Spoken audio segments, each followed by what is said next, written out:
When it came to worshiping the gods of the empire, Pergamum was exactly the right place to be.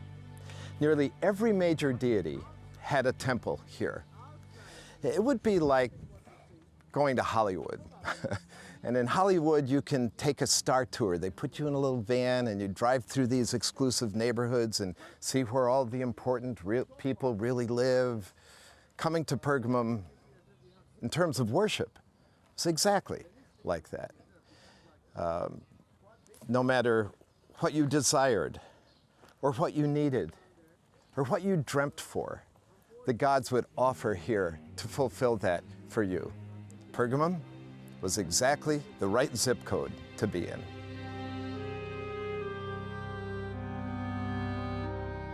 The array of gods and goddesses in this town was impressive. Right over this hill here, still existing, is the ancient altar to Zeus.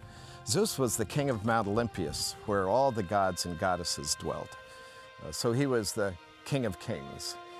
Zeus was the god of the sky, of lightning and thunder, and would use lightning against his enemies. It's said that he consorted with mortals and gods and goddesses.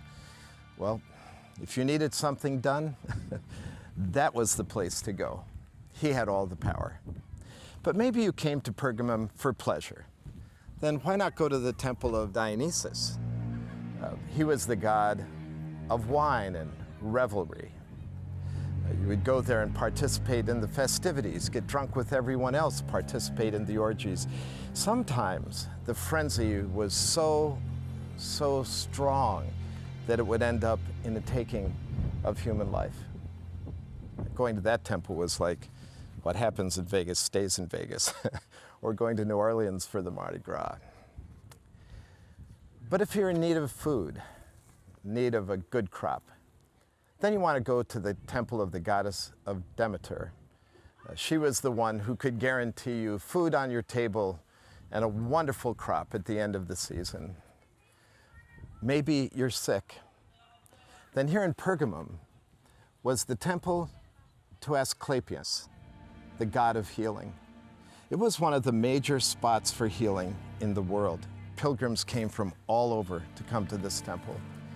And in this temple, it was the snakes that did the healing.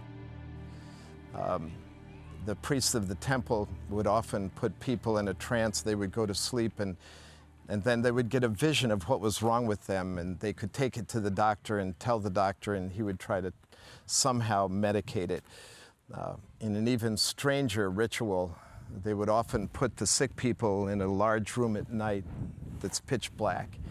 And in the middle of the night, in their deep trance-like sleep that had been induced on them, they would release the snakes to crawl over their bodies in a ritual of healing. Interestingly, even today, the medical symbol that we see is a rod with snakes wound around it. It dates right back to that hospital here in Pergamum. Or maybe you need wisdom. You just don't know what to do. Then come to the temple of Athena, the goddess of wisdom, the goddess who would understand and form great military strategies for Rome to win its wars. Or, if you wanted to affirm that Caesar was Lord of Lords, the savior of your life, granting you safety and peace, then you would come to the temple of the imperial cult up on the top of the mountain, the temple to Trajan. This was the scene at Pergamum. And if you are a follower of Jesus Christ and you refuse to bow the knee, it was a good thing for you to hear what Jesus said at the beginning of the letter, when he said, "I know the place where you dwell, where Satan's throne is."